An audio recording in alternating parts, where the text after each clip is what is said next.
Сегодня в Смольном губернатор Петербурга Георгий Полтавченко встретился с президентом Республики Сербской Милорадом Додиком. Лидер боснийских сербов приехал в северную столицу, чтобы принять участие в 5-м международном конгрессе «Санкт-Петербург и славянский мир», который проходит в эти дни.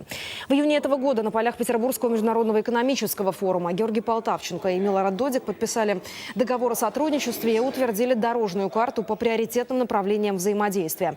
Это в том числе сфера медицины. В сербских клиниках планируют внедрить ультразвуковые системы и лекарства, произведенные в северной столице.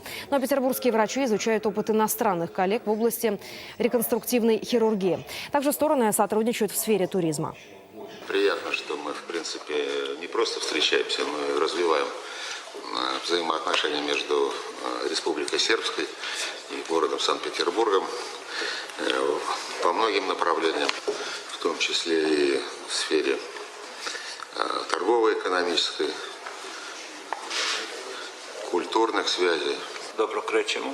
Можно сказать, что мы очень хорошо двигаемся Naravno, вперед. uvijek može bolje, ali Конечно, всегда есть перспективы, всегда есть потенциал. bez vašeg razumijevanja, bez vašeg poticaja svakako ne bi ostvarili ovaj uspjeh. Но без вашего понимания и без вашего, так скажем, стимулирования, конечно, невозможно было бы такое развитие отношений.